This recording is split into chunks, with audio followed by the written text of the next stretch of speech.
بسم اللہ الرحمن الرحیم.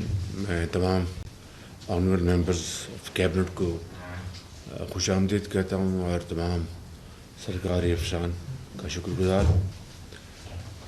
اللہ تعالیٰ کا لاکھ لاکھ شکر ہے کہ کل جو ہماری میٹنگ ہوئی آزاد کشمیر کے معاملے کے حوالے سے، اور اس میں یقیناً صدر پاکستان جناب آصف علی زرداری صاحب اور تمام مختلف ہمارے سیاسی زعماء، ہمارے اتحادی زعماء، آزاد کشمیر میں پیپلز پارٹی اور PMLN اور کیو لیگ کے legislators, prime minister Azad Kashmir اور اسپیکر آزاد کشمیر اور ہمارے فیڈرل گورنمنٹ کے آنریبل منسٹرز اور پارلیمنٹیرینز، ہم سب کل اکٹھے ہوئے اور طویل مشاورت کے بعد ہم نے فوراً فیصلے کیے جس سے کہ جو آزاد کشمیر میں جو ایک احتجاجی ایک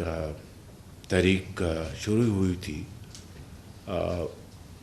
اس کو ان کی جو ڈیمانڈس تھیں وہ بھی ہم نے سنی اور ایک کنسنسس کے ساتھ ہم اس نتیجے پہ پہنچے کہ ہمیں فی الفور ان کے جو مطالبات ہیں، ان کی جو ریکوائرمنٹس ان کو ہم میٹ کریں. اس کے لیے ہم نے پھر یہیں بیٹھ کر ایک وفاقی حکومت نے 23 ارب روپے کی ایک خطی رقم کا اعلان کیا، امدادی رقم کا آزاد کشمیر کے بھائیوں اور بہنوں کے لیے. اور ان کو میں انشاءاللہ خود بھی ملنے جاؤں گا چند روز میں مظفر آباد. لیکن اللہ کا شکر ہے کہ یہ ہماری تمام اجتماعی کاوشوں کے نتیجے میں آج وہ جو تحریک ہے اب وہ ختم ہو چکی. لیکن افسوس کی بات یہ ہے، انتہائی افسوس کی، کہ چند انسانی جانیں وہ اللہ کو پیاری ہو گئیں اور مالی نقصانات بھی ہوئے. لیکن یقیناً انسانی جانوں کا ہم سب کو بہت دکھ ہے. ان میں ایک سپاہی بھی شہید ہوا، کچھ شہری شہید ہوئے، کئی زخمی ہوئے سپاہی اور لا انفورسنگ ایجنسیز کے لوگ. یہ ایک انتہائی افسوسناک واقعہ ہوا ہے. اس سے پہلے کہ ہم آگے بڑھیں میں گزارش کروں گا کہ اس کے لیے ہم سب دعائیں موفق.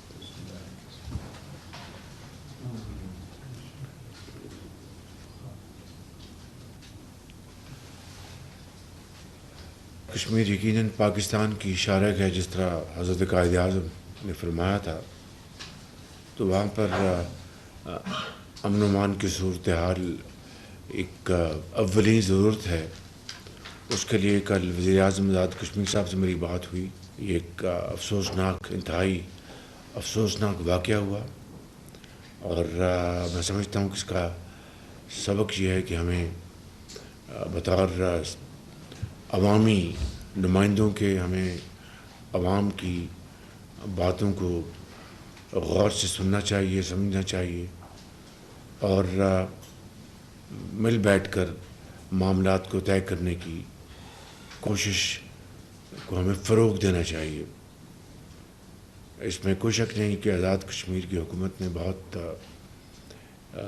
ریسٹرینٹ سے کام لیا اور بعض جو لوگ تھے جو اس بات کو سوچ کے آئے تھے کہ ہم نے اس تحریک کی آڑ میں ہم نے امن و امان کو تباہ کرنا ہے اور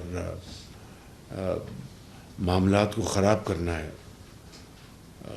اس میں کوئی شک نہیں کہ انسانی جانیں گئیں، اس کا ہمیں سب کو افسوس ہے. لیکن بہرحال آج یہ تحریک ختم ہو چکی ہے. تو میں صدر آصف زرداری صاحب کا، آپ سب کا، وزیر اعظم آزاد کشمیر کا اور تمام زعماء کا جو کل اس میٹنگ میں موجود تھے اور سرکاری افسران کا جنہوں نے اپنی ارگ ریزی سے جو مشاورت دی اور جو تعاون کیا، میں ان کا شکر گزار ہوں. اور اللہ کا شکر ہے کہ یہ معاملہ اب ختم ہوا. میں چند روز میں خود آزاد کشمیر جاؤں گا اور وہاں پر معاملات کو قریب سے سمجھنے کی کوشش کریں گے، اور انشاءاللہ اسی روش کو ہم پروموٹ کریں گے تاکہ ملک کے اندر امن قائم ہو اور پاکستان ترقی اور خوشحالی کے سفر پر تیزی سے گامزن ہو۔ بہت شکریہ۔